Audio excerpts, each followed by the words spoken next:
Assalamualaikum warahmatullahi wabarakatuh. Si Bucil pengen es krim Mitsue katanya. Yuk kita.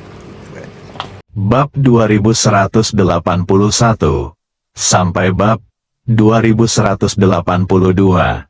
Li Fugui tersenyum santai dan berkata, "Di matamu, ini mungkin harta karun, tapi di mataku, benda ini tidak bisa dimakan atau digunakan. Tentu saja, meskipun tak ternilai harganya. Menurutmu, apakah aku masih membutuhkannya uang?" Hua Duo merasa sedikit enggan. Dia berbisik kepada Li Fugui. "Fugui, jangan lakukan hal bodoh. Kali ini, dengarkan aku. Ayo simpan harta ini.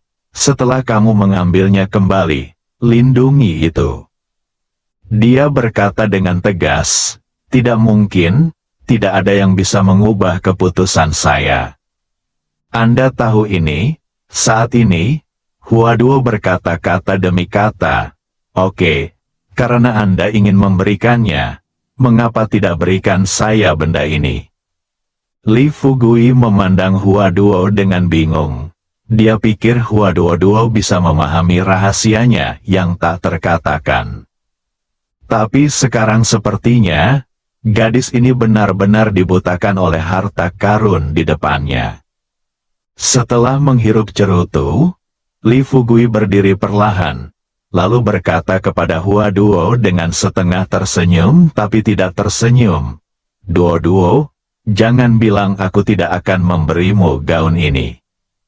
Aku tidak akan memberikan ini hal itu untukmu, wanita manapun milikku." Saat ini, Hua Duo bertanya, "Lalu mengapa kamu memberikannya kepada Sister Ming?" Li Fugui berkata sambil tersenyum, "Karena saya tahu bahwa Sister Ming tidak akan pernah melakukan hal yang sama seperti kamu mengejar harta karun ini. Dia akan memberikan harta ini sesegera mungkin, sama seperti aku." Hua Duo mengerutkan kening. Dia mendatangi Li Fugui, berjongkok, dan meraih erat pergelangan tangan Li Fugui. "Fugui, bisakah kamu memberitahuku alasannya? Harta ini setidaknya berusia ratusan tahun, dan kemungkinan besar masih ada sampai sekarang. Satu-satunya harta langka, bagaimana kamu bisa rela memberikannya kepada orang lain?" Li Fugui melirik jubah naga yang terbentang di tempat tidur. Lalu dia bertanya pada Hua Duo dengan serius, Duo, izinkan saya bertanya, gaun apa ini?" Hua Duo memutar matanya lebar-lebar pada Li Fugui dan berkata dengan kesal, "Kamu tahu itu jubah naga, tapi kenapa?" Li Fugui berkata sambil tersenyum, "Karena itu jubah naga, menurutmu apakah pantas bagiku untuk menyimpannya di rumah atau memakainya?" Hua Duo tiba-tiba menyadari sesuatu. Dia berbisik, "Fugui, ini seharusnya tidak mungkin, kan?" Li Fugui tersenyum dan berkata dengan tulus, Duo, ada beberapa hal yang harus kamu waspadai. Meskipun kita sekarang cukup kuat, kita masih memilikinya. Untuk berhati-hati, Anda harus tahu bahwa kita masih muda, dan jalan masih panjang di masa depan. Jika kita menghalangi masa depan karena sedikit keserakahan, seberapa jauh kita bisa melangkah?" Hua Duo tersentak, dia menghela nafas lega, setelah mengetahui alasannya. Meski dia masih sedikit enggan untuk menyerah, namun mengingat hal ini dari sudut pandang Li Fugui, saya harus mengatakan bahwa dalam hal ini, pendekatan Li Fugui cukup tepat. "Yah, karena kamu bilang begitu, ayo kita berikan kepada orang lain saat kita kembali kali ini." Li Fugui mengangguk dan meminta Hua Duo untuk dengan hati-hati menyingkirkan jubah naga itu. Lalu dia melambaikan tangannya dengan lembut dan berkata, "Oke, sudah siap terlambat. Kamu harus pergi dulu. Jangan beritahu siapapun tentang masalah ini setelah kamu keluar. Juga, beritahu Jenny dan yang lainnya untuk tidak datang ke kamar malam ini. Setelah keluar, Lee Fugui berdiri dan mengunci pintu. Berbaring di tempat tidur, namun Lee Fugui memusatkan perhatiannya pada kotak itu. Memikirkan kembali apa yang telah dia lakukan selama setahun terakhir ini, meski melalui banyak badai. Tapi sekarang, saat dia melihat kotak di depannya, dia masih sedikit bersemangat. Setelah berbaring selama 2 jam penuh dan bolak-balik berkali-kali, Lee Fugui akhirnya tidak bisa menahan diri dan membalikkan badan. Dia datang ke kotak itu. Buka kotaknya, dia dengan hati-hati mengeluarkan pakaian di dalamnya, membentangkannya, dan duduk di tepi tempat tidur untuk mengaguminya dengan cermat. Dengan pengerjaan yang sangat indah dan pola yang indah, Lee Fugui merasa siapapun di dunia ini akan bingung jika melihat benda ini, apalagi dirinya.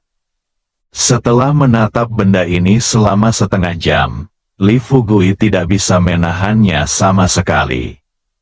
Dia berdiri dan mengenakan jubah naga pada dirinya sendiri. Tanpa diduga, begitu jubah naga dikenakan di tubuhnya, Lee Fugui tiba-tiba merasakan getaran di pinggangnya. Sebelum dia sadar, 1000 palladium darah naga yang ditempelkan di pinggangnya langsung berubah menjadi penggaruk paku 9 gigi. Setelah ukuran penggaruk bertambah besar, salah satu ujungnya langsung melubangi kabin baja. Lee Fugui terkejut. Dia segera mengambil penggaruk di tangannya dan meletakkannya dengan lembut di tanah. Kemudian dia segera melepas jubah naga itu, dan tanpa sempat melipatnya, dia memasukkannya ke dalam kotak.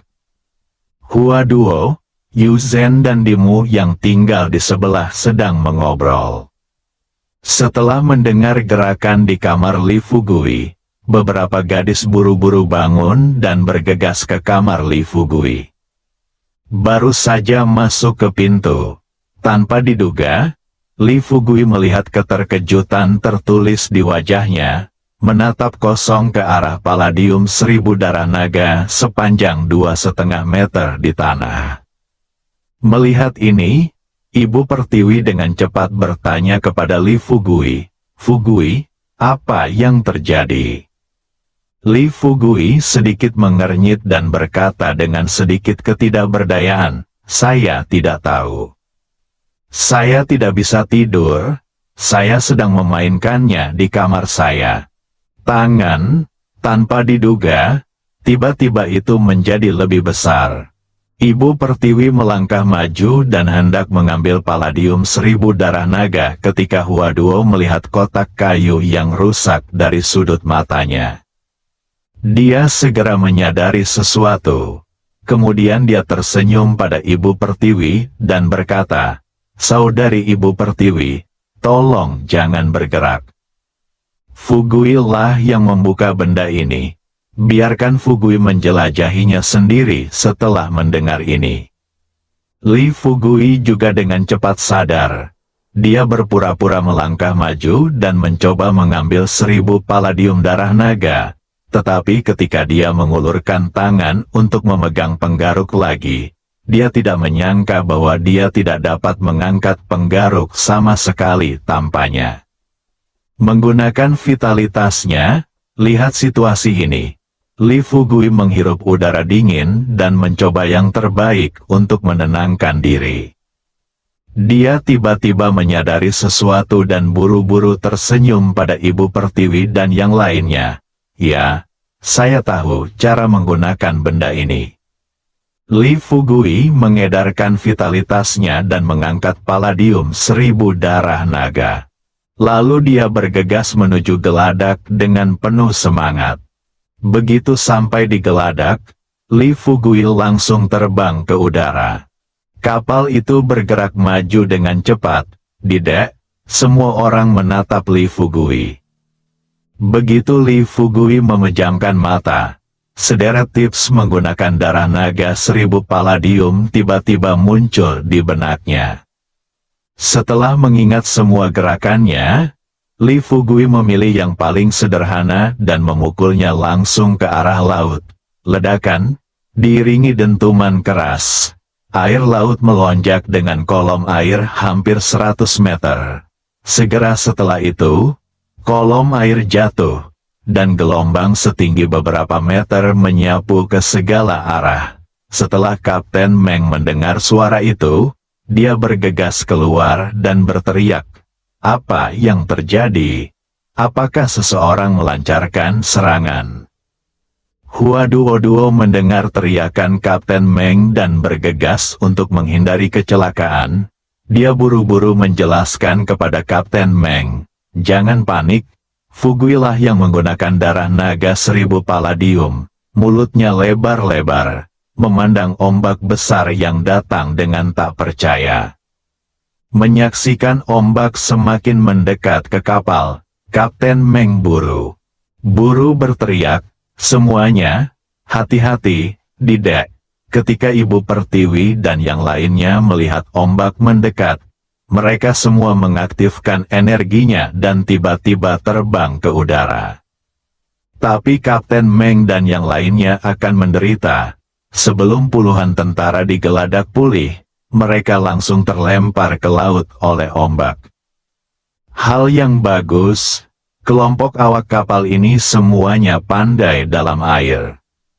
Meski tidak sebaik masyarakat di kota Nanshan, mereka tidak akan mudah terendam air laut jika terjatuh ke dalamnya. Tunggu hingga laut berangsur-angsur tenang. Pada saat ini, Li Fugui juga mempelajari sepenuhnya rahasia penggunaan palladium 1000 darah naga. Dia mengubah palladium 1000 darah naga menjadi seukuran batu Gyokrui sebelumnya, menyematkannya di punggung bawahnya, dan dengan cepat menjatuhkannya ke geladak. Melihat ke sepanjang sisi kapal menuju laut, Li Fugui buru-buru berteriak kepada Hua Duo dan yang lainnya yang terbang di udara, "Apa yang kamu lakukan berdiri diam? Cepat keluarkan semua awak kapal di laut." Ibu Pertiwi yang terkejut dan yang lainnya baru sadar. Mereka melompat ke laut dalam satu demi satu dan membawa kru ke geladak. Tidak lama kemudian, Li Fugui dikelilingi oleh semua orang. Hua Duo dengan bersemangat bertanya kepada Li Fugui, "Fugui, kamu harus memberitahu kami bagaimana kamu belajar menggunakan palladium 1000 darah naga." Chang Qiong juga berkata dengan lantang, "Artinya, aku bahkan tidak tahu cara menggunakan benda ini." I tidak menyangka kamu akan memahaminya dalam waktu sesingkat itu. Yu Zhen juga terkekeh dan berkata, "Aku berkata, mengapa kamu meminta Duo untuk memberitahu kami agar tidak membiarkan kami pergi ke kamarmu untuk mengganggumu? Kamu berencana untuk berpartisipasi. Cara menggunakan 1000 palladium darah naga." Dengarkan ini, Li Fugui juga menunjukkan sedikit rasa bangga di wajahnya, dan berkata sambil tersenyum, "Aku tidak bisa memberitahumu ini. Lagi pula, hanya menonton, halusinasi tiba-tiba muncul di depan mataku, dan kemudian aku secara tidak sengaja mempelajari 1000 darah naga tips menggunakan palladium, tentu saja." Di depan semua orang, Li Fugui tidak akan memberitahu siapapun bahwa dia tidak bisa tidak mengenakan jubah naga. Lagi pula, begitu hal semacam ini menyebar, tidak butuh waktu lama untuk diketahui seluruh dunia. Perkataan Li Fugui menjadi kenyataan. Chang Qiong hanya bisa menghela nafas. Sebuah keajaiban, ini adalah keajaiban. Tampaknya kamu benar-benar yang terpilih, saudara. Jika tidak, kamu baru saja mendapatkan 1000 palladium darah naga. Bagaimana kamu bisa mengetahui rahasianya menggunakannya begitu cepat? Saat itu, dengan sedikit ketakutan di wajahnya, Kapten Meng mendekati Li Fugui dan bertanya dengan hati-hati, "Kapten Li, jenis sihir apa yang kamu gunakan?" "Ya Tuhan, kami telah berada di laut selama bertahun-tahun, meskipun kami telah menemuinya. Itu berbahaya, tapi seperti kali ini pertama kalinya kapalnya hampir terbalik." Li Fugui menunjukkan senyum cerah di wajahnya dan berkata terus terang kepada Kapten Meng, "Haha, yang biasanya kamu targetkan semuanya. Dan kita semua adalah master terbaik di dunia seni bela diri kuno. Saat saya menggunakan Palladium 1000 darah naga hari ini, saya masih menyimpan sejumlah kekuatan.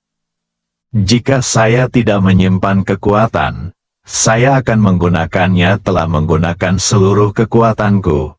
Aku mungkin telah membalikkan kapal ini." Ini bukan bualan Li Fugui.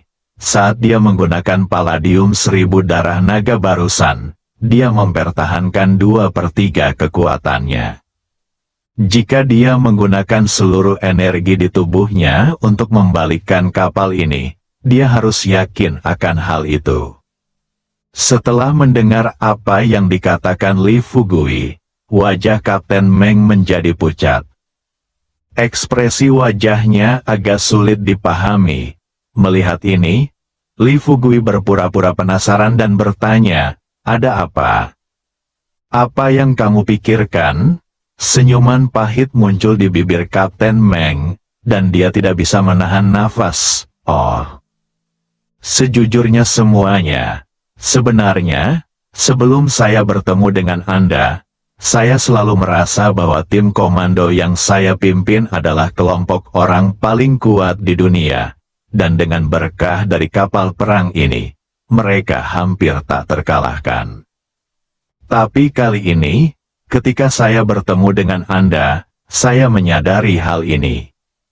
Senjata paling ampuh di dunia bukanlah artileri atau rudal, tetapi manusia. Sangat sulit untuk membandingkan orang satu sama lain." Li Fugui dengan lembut menepuk bahu Kapten Meng dan berkata sambil tersenyum serius, "Kapten Meng, kamu terlalu khawatir. Faktanya, di dunia ini, meskipun kita kuat, ada orang yang sama kuatnya dengan kita. Saat ini, kamu tidak bisa dibandingkan dengan kami dalam hal kekuatan individu. Tetapi kamu memiliki jutaan orang, kami sangat kuat sehingga kami dapat membunuh ratusan ribu dari kamu. Selain itu, segala sesuatu di dunia ini saling melengkapi satu sama lain. Setiap karakter kuat memiliki kelemahan. Selain itu milikmu dan milikku. Keberadaan memiliki tanggung jawab yang berbeda. Kami ada untuk menjaga ketertiban dunia seni bela diri kuno, dan Anda ada untuk melindungi keselamatan rakyat. Dari sudut pandang ini, tidak ada perbandingan antara Anda dan saya." Dengar, setelah penjelasan Li Fugui, suasana hati Kapten Meng sedikit membaik. Setelah semua orang berbicara dan tertawa beberapa saat, Li Fugui kemudian memulihkan pikirannya, berpisah dari semua orang, dan pergi ke kamarnya untuk beristirahat. Berbeda dari sebelumnya, setelah sampai di kamarnya kali ini, Li Fugui langsung tertidur setelah kepalanya membentur bantal. Ketika dia bangun kembali, kapal telah sampai di dermaga kota Nanshan. Malam itu, rombongan tiba di kediaman penguasa kota-kota Nanshan. Sirkus dan Cemilf maju untuk menyambutnya secara langsung. Setelah Li Fugui memimpin semua orang ke dalam ruangan dan bertukar salam singkat dengan semua orang yang hadir, dia menyatakan dua tujuannya untuk kembali ke kota Nanshan. Ini yang pertama, yaitu untuk memastikan bantuan kepada negara AOLAI dan mendiskusikan strategi bantuan khusus. Adapun yang kedua, itu untuk memenuhi keinginan kedua lelaki tua itu, Chang Qiong dan Teng Snack. Biarkan Miao Yu mengadakan konferensi kencan buta di kota Nanshan. Setelah mengatakan apa yang dia pikirkan, Li Fugui segera meminta Hua Duo untuk mengeluarkan komputernya dan terlebih dahulu membahas masalah spesifik dalam membantu negara AOLAI. Li Fugui tahu, hal ini sangat penting dan tidak dapat diselesaikan sendiri. Lagi pula, aku belum membersihkan pantatku. Jika tenaga kerja dalam jumlah besar dikerahkan datang ke AOLAI untuk membangun infrastruktur, kemungkinan besar akan berdampak pada industri dalam negeri. Oleh karena itu, dari segi personel, Li Fugui langsung menyalahkan Sister Ming. Setelah koneksi video berhasil, Li Fugui tidak menggoda Sister Ming dalam video kali ini, tetapi langsung memberitahu Sister Ming tujuan dari panggilan videonya. Bersambung.